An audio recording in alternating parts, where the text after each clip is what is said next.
Ideally with this exercise, you are using bumper plates so that the bar is elevated off the ground enough that you can slide underneath it.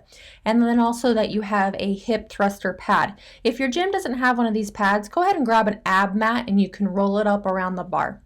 You're going to get underneath the bar, and this little video here is going to show you how I'm going to prepare my low back before I press my heels into the floor and raise my butt up. You really want to keep a neutral back. You don't want your low back arched while doing these. So you're going to kind of press your low back into the ground and then drive your heels into the floor and raise your glutes up.